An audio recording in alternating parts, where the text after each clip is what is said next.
بسم اللہ الرحمن الرحیم۔ کچھ بھائیوں کے چند سوالات تھے جن کے جوابات ملاحظہ فرمائیے۔ ایک بھائی سوال پوچھتے ہیں کہ نماز میں اگر تیسری رکعت میں غلطی سے بیٹھ جاتے ہیں اور پھر فوراً کھڑے ہو گئے تو آیا سجدہ سہو کرنا ہوگا یا کیا حکم ہے؟ یاد رکھیں، بعض اوقات انسان غلطی میں پہلی رکعت میں یا تیسری رکعت میں بیٹھ جاتے ہیں، وہ سمجھتے ہیں یہ دوسری رکعت تھی یا چوتھی رکعت تھی۔ بہرحال اگر تیسری رکعت میں یا پہلی رکعت میں غلطی سے بیٹھ گئے اور اتنی دیر بیٹھے کہ 3 مرتبہ سبحان اللہ سبحان اللہ سبحان اللہ کہنے کا وقت گزر گیا، پھر یا تو کسی نے پیچھے سے لقمہ دیا یا خود ہی یاد آ گیا اور پھر کھڑے ہو گئے، تو اگر اتنی دیر بیٹھے تھے کہ جتنی دیر کہنے میں 3 مرتبہ سبحان اللہ لگتے ہیں، اتنی دیر یا اس سے زیادہ دیر بیٹھے تھے، تو اب چوتھی رکعت پوری کر کے اس میں سجدہ سہو کرنا پڑے گا، پھر یہ نماز مکمل ہو جائے گی۔ لیکن ابھی تھوڑا سا بیٹھے ہی تھے، پھر فوراً یاد آ گیا کہ نہیں بھائی یہ تو تیسری رکعت ہے، یہ تو پہلی رکعت ہے، یعنی 1 مرتبہ سبحان اللہ کہنے کے برابر بیٹھے تھے، یعنی 3 مرتبہ سبحان اللہ کہنے سے کم وقت میں بیٹھے تھے اور پھر فوراً یاد آ گیا یا کسی نے لقمہ دیا اور پھر کھڑے ہو گئے، تو اب سجدہ سہو کرنے کی ضرورت نہیں ہے، بس چوتھی رکعت اپنی مکمل کریں گے اور سجدہ سہو کرنے کی ضرورت نہیں ہے۔ اچھا، تیسری رکعت میں اگر بیٹھ گئے اور تحیات شروع کر دی،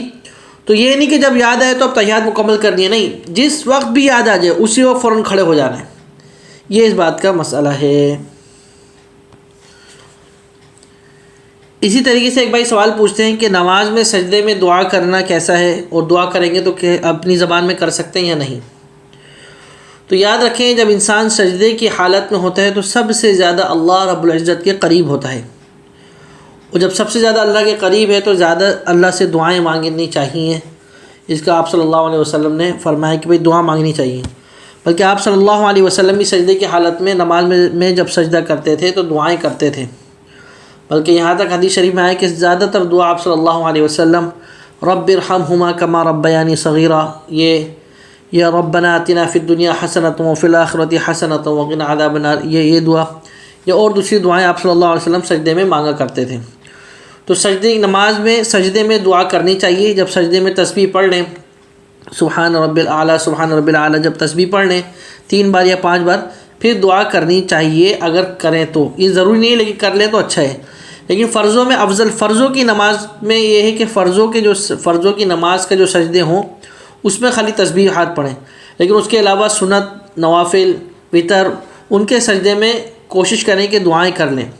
اب یہ دعا اردو میں یا اپنی زبان میں نہیں مانگنی، بلکہ عربی میں مانگنی ہے، اور عربی میں بھی وہ دعا جو قرآن و حدیث میں موجود ہیں وہ دعائیں مانگنی ہیں، جو قرآن پاک میں دعائیں موجود ہیں، جیسے ربنا آتنا، ربنا لا تزغ قلوبنا، ربنا ہب لنا، کوئی بھی اس طرح کی دعائیں وہ مانگنی ہے، یا جو حدیث شریف میں موجود دعائیں ہیں وہ مانگنی ہیں۔ باقی اس کے علاوہ اپنی زبان میں نہیں مانگنی، اور عربی میں بھی وہ دعائیں نہیں مانگنی جو قرآن و حدیث میں موجود نہیں ہیں، لہذا سجدے میں دعائیں کرنی چاہیے۔ اسی طریقے سے ایک بھائی سوال پوچھتے ہیں کہ بعض لوگوں کی عادت ہوتی ہے، ان کو دیکھا گیا ہے کہ جب نماز سے فارغ ہو جاتے ہیں تو پھر سجدہ کرتے ہیں آخر میں، اور اس میں دعائیں کرتے ہیں، یعنی الگ سے ایک سجدہ کرتے ہیں اور اس میں دعائیں کرتے ہیں، تو اس کا کیا حکم ہے؟ دیکھیں، جیسے ابھی عرض کیا گیا ہے کہ سجدے میں تو دعا کرنی چاہیے، بلکہ آپ صلی اللہ علیہ وسلم نے فرمایا کہ سجدے میں زیادہ سے زیادہ دعا کی کوشش کرو، عین ممکن ہے کہ تمہاری دعا قبول ہو جائے۔ لیکن جو آپ صلی اللہ علیہ وسلم نے فرمایا کہ سجدے میں زیادہ سے زیادہ دعا کرو اور وہ عین ممکن ہے قبول ہو جائے، اور آپ صلی اللہ علیہ وسلم بھی سجدے میں دعا فرمایا کرتے تھے، اس سے اکیلا سجدہ مراد نہیں ہے کہ صرف سجدہ کرتے تھے اور دعا کرتے تھے، بلکہ نماز اور نفل کے سجدے مراد ہیں۔ تو جن لوگوں کی عادت ہے یا جو لوگ اس طریقے سے کرتے ہیں، الگ سے سجدہ کرتے ہیں اور اس پہ دعا کرتے ہیں، وہ مکروہ ہے، وہ شرعاً اس کی کوئی حیثیت نہیں ہے، یعنی اس طریقے سے ایک عادت بنا لینے کی اس کا کوئی شریعت میں حکم نہیں ہے۔ شریعت میں جو سجدے میں دعا مانگنے کا حکم ہے، آپ صلی اللہ علیہ وسلم کی حدیث مبارکہ میں جو حکم ہے، اس سے وہ سجدے مراد ہیں جو نفل نماز کے سجدے ہوتے ہیں، لیکن الگ سے سجدہ کرنے کا کوئی ثبوت نہیں ہے، لہذا اس چیز سے اجتناب کرنا چاہیے۔ اللہ پاک ہمیں ان باتوں کو سمجھنے اور عمل کرنے کی توفیق عطا فرمائے۔ وآخر دعوانا ان الحمد للہ رب العالمین۔